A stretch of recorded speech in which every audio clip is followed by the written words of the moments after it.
Short అధ్యక్ష integrated schools అంటున్నారు. Integrated school ఒక్కొక్కటి 200 కోట్లు పెట్టి కడతామంటున్నారు.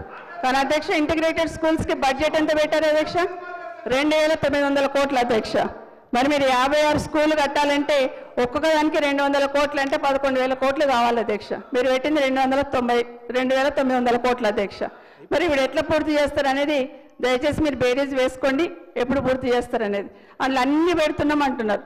అట్లాంటివి మోడల్ స్కూళ్ళల్లో ఉన్నాయి, స్పెషలైజేషన్ గురుకులాలలో ఉన్నాయి, అట్లాగే జూనియర్ కాలేజీల్లో కూడా ఉన్నాయి అధ్యక్ష. దాన్ని చూడమని కోరుతా ఉన్నాను అధ్యక్ష.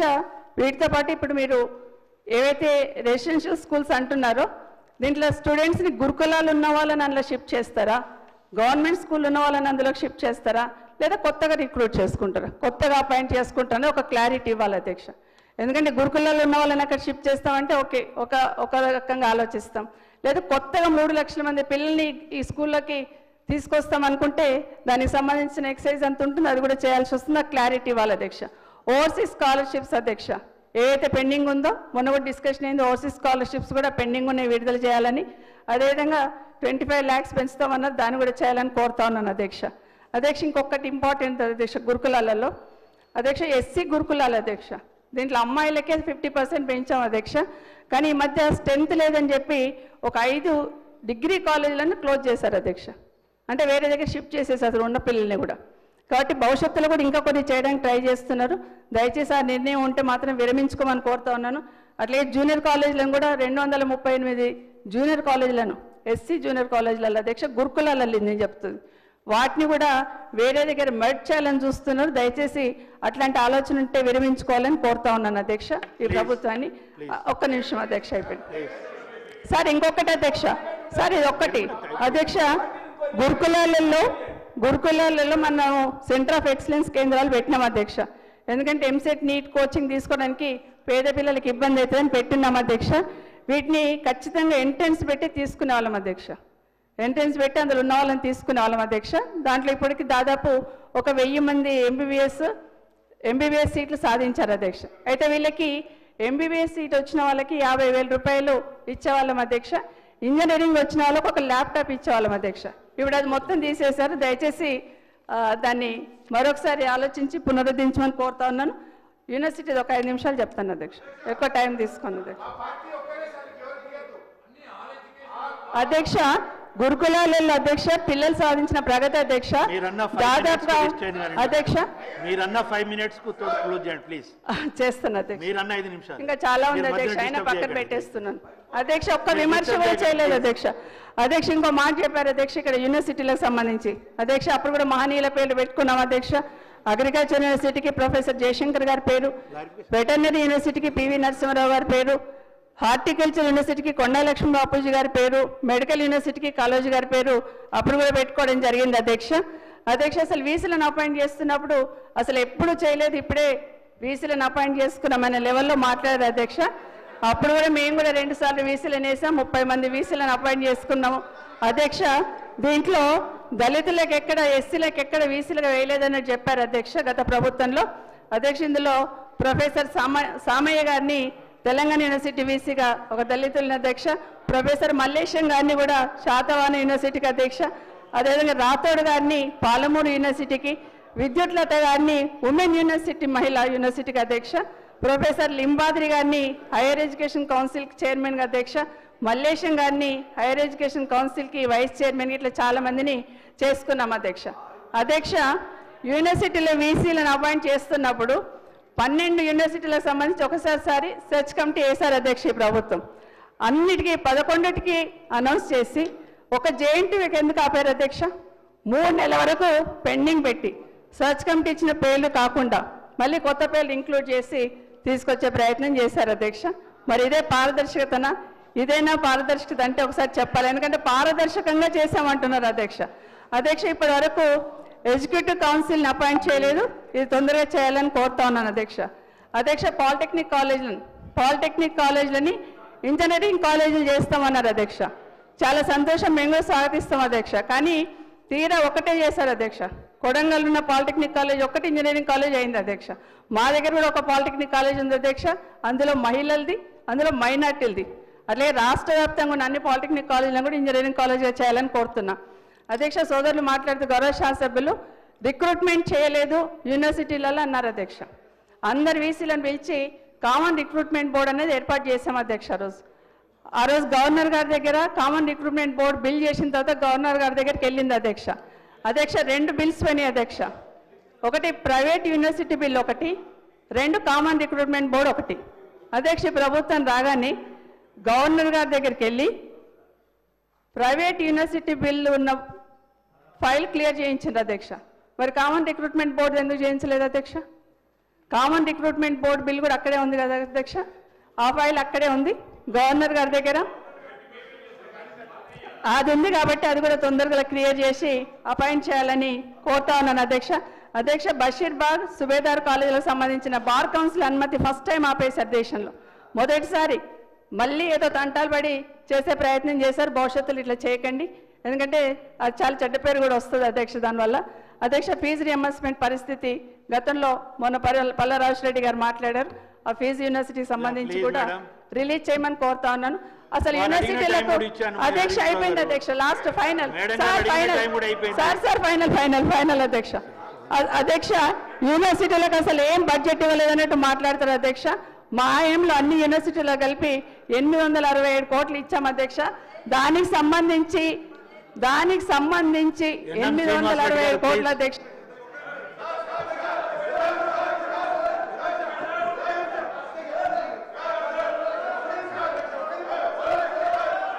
మీరు ఇలా బుల్డోజ్ చేయడం కరెక్ట్ లేదు హరీష్ రావు గారు. మీరు టైం చూడండి, కరెక్ట్ 57 మినిట్స్ మాట్లాడారు మేడం.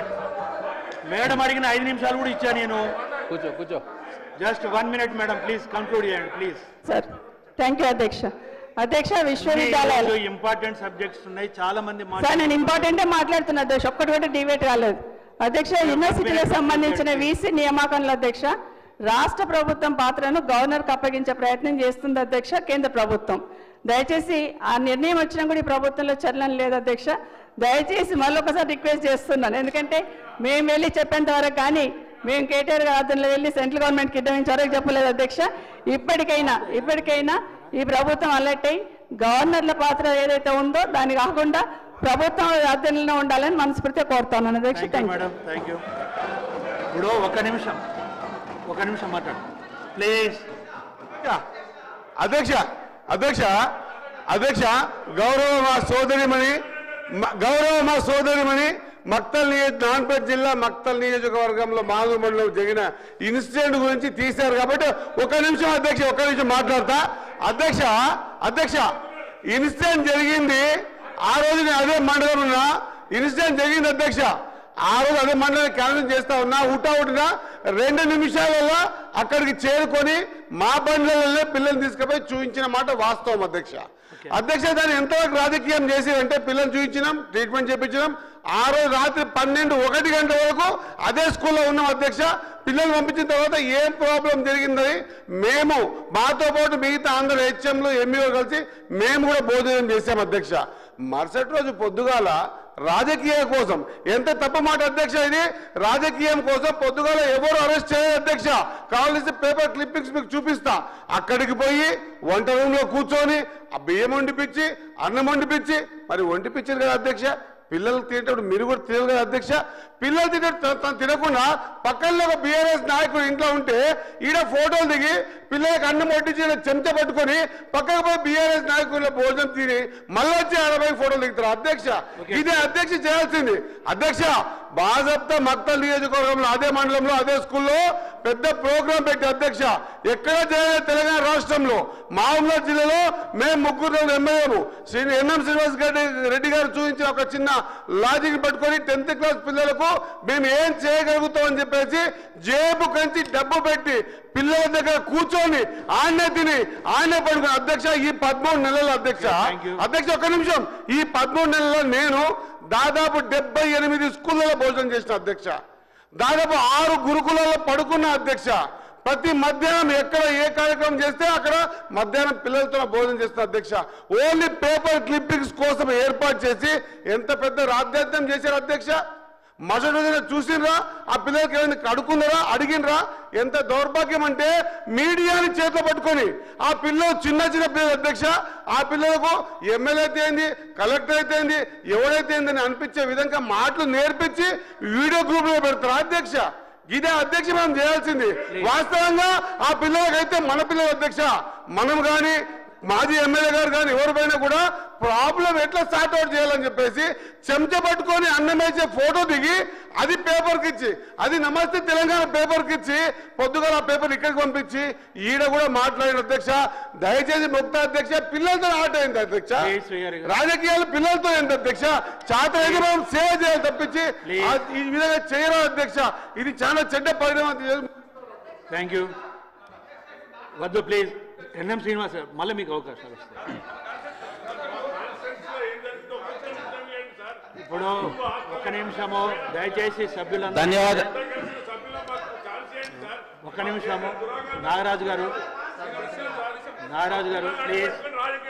మంత్రి గారు మాట్లాడు. ఒక్క నిమిషం. ఒక్కటే నిమిషం అధ్యక్ష. నిమిషం మినిస్టర్ గారు. అధ్యక్ష ఒక్క నిమిషం. ఒక్క నిమిషం సీతక్క. ఇప్పుడు ఆల్మోస్ట్ ఆల్ ఇంకా 12-16 మంది మాట్లాడాలి. ఆల్రెడీ నేమ్స్ ఇచ్చిన వాళ్ళు ఉన్నారు. స్పీకర్ గారు కూడా ఇక్కడ నాకు ఒక సీరియల్ అని స్పీకర్ గారు కూడా చెప్పిపోయారు. దయచేసి మీరు కూడా సహకరించండి. వస్తాయి, మీ అందరికీ వస్తాయి. అందరికీ నాగరాజు గారు దయచేసి మీరు అర్థం చేసుకోవాలి ప్లీజ్. అందరికీ వస్తాయి, కానీ మీరు అప్పటికప్పుడే ఇన్స్టెంట్గా మాట్లాడాలంటే మాత్రం కడుమూలు డిస్టర్బ్ అవుతా అంటారు. దయచేసి కూర్చోండి. మీకు అవకాశం వచ్చినప్పుడు మీరు రాసి పెట్టుకోండి. మీరు రాసి పెట్టుకొని అప్పుడు మాట్లాడండి. అంతేగాని ఇన్స్టెంట్గా మాట్లాడాలంటే కష్టమవుతుంది. అధ్యక్ష, విద్యాశాఖ మంత్రిగా గౌరవనీయులు సబితా ఇంద్రారెడ్డి గారు పనిచేసినారు అధ్యక్ష.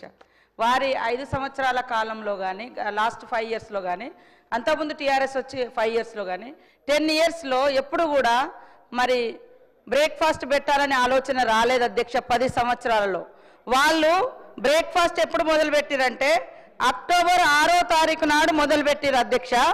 అక్టోబర్ 9వ తారీఖు నాడు ఎలక్షన్ నోటిఫికేషన్ వచ్చింది అధ్యక్ష. కేవలం ఎన్నికల కోసం మీరు పెట్టినటువంటి ఈ యొక్క స్కీమ్ అధ్యక్ష.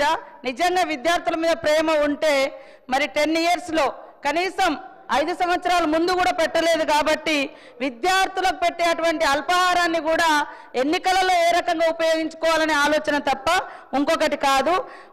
అది కూడా కొన్ని స్కూళ్ళలోనే ఈ యొక్క అల్పాహారం స్కీము అది కూడా అక్టోబర్ 6వ తారీఖు నాడు ప్రారంభిస్తే అక్టోబర్ 9వ తారీఖు నాడు నోటిఫికేషన్ వచ్చింది అసెంబ్లీ ఎన్నికలకు. 3 రోజుల ముందు ప్రారంభించారు. వాళ్ళు ₹1 కూడా చెల్లించలే. అది కూడా రాష్ట్ర వ్యాప్తంగా స్కీమా అంటే అది కూడా కాదు.